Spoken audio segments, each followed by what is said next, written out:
Indonesia. Seperti biasa kami akan mereview pertanyaan-pertanyaan yang masuk di channel YouTube kami. Dan seperti biasa kami akan bagikan 2 buah buku bagi teman-teman peternak yang beruntung pada edisi kali ini. Oke, langsung saja kita review satu persatu. Oke, langsung pertanyaan pertama adalah dari Mas Nurkolis. Bagusan silase apa fermentasi, Mas, di dalam proses pembuatan silase dari tepung jagung? Nah, jadi antara silase dan fermentasi ini kalau ditanya bagusan mana, ini tergantung dari bahan bakunya.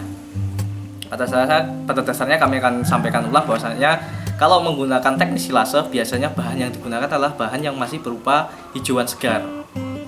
Sedangkan dalam proses fermentasi dia menggunakan hijauan yang sudah kering atau berbentuk jerami, atau kalau di Jawa mengatakan rendeng seperti itu ya. Kenapa kalau di silase tanpa menggunakan bakteri tambahan, tanpa menggunakan campuran apapun?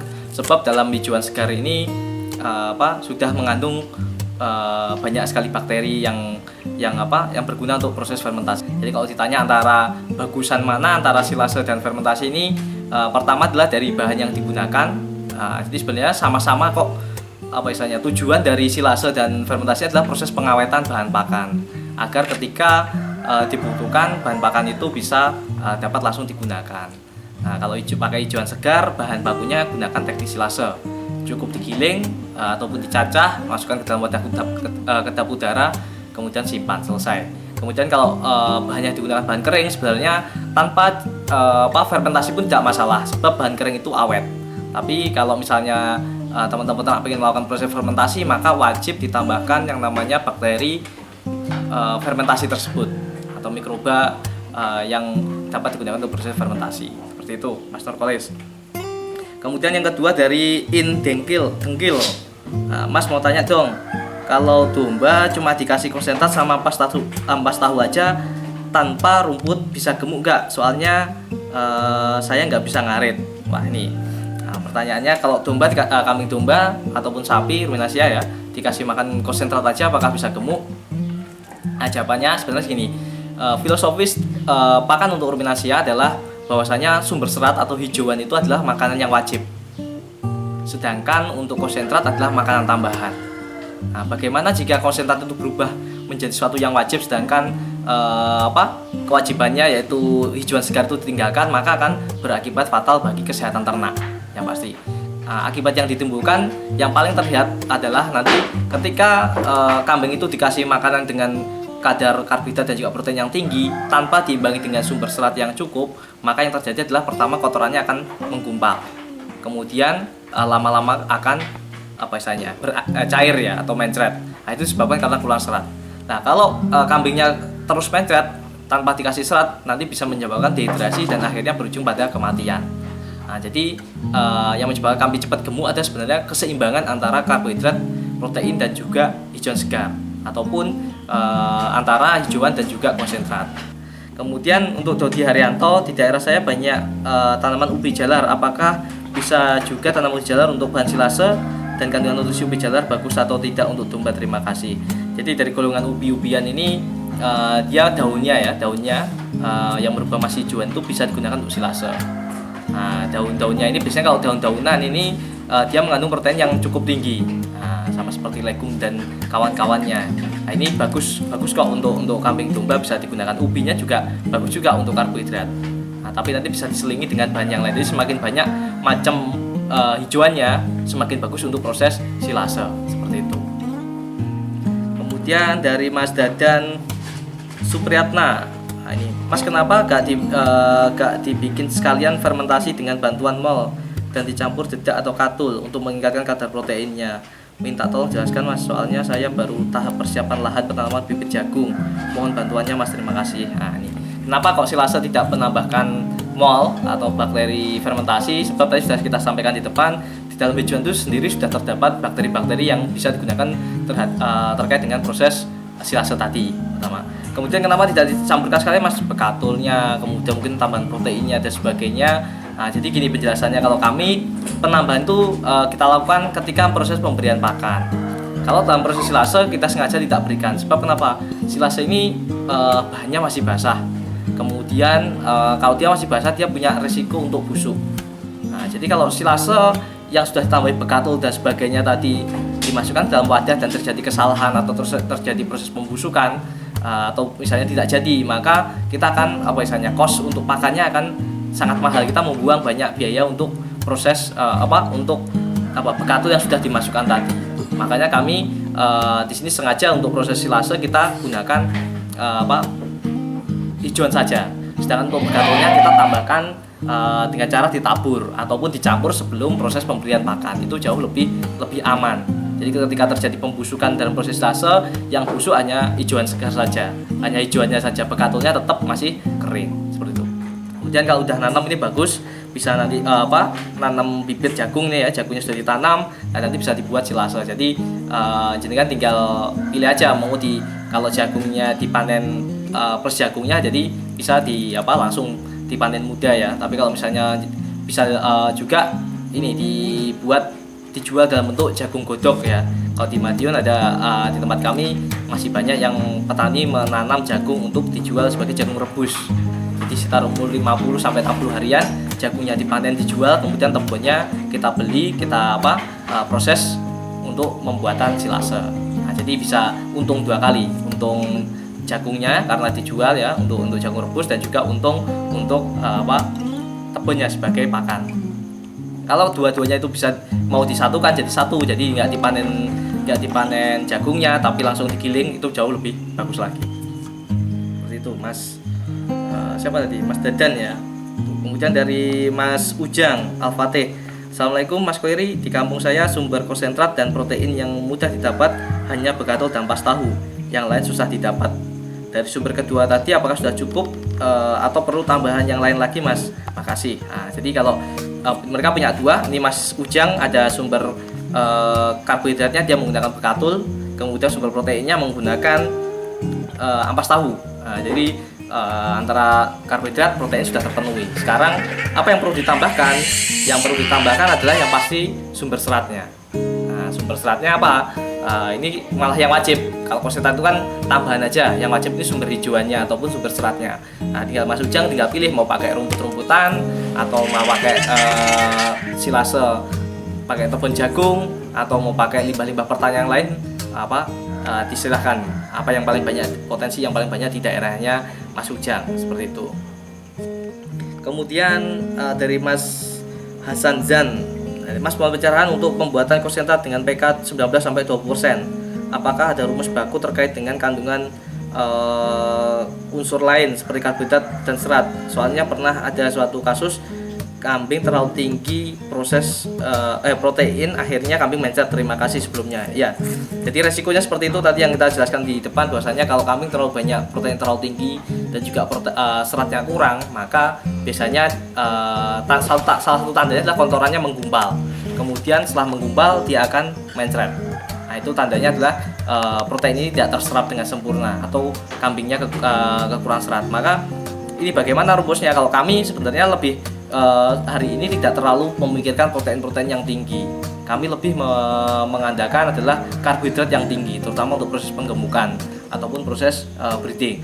Di tempat kami kalau jenengan Mas Hasan ini sudah menggunakan misalnya legum atau rambanan atau daun-daunan plus rumput untuk kebutuhan seratnya atau hijauannya, maka sebenarnya hanya butuh bekatul aja dengan kualitas yang bagus.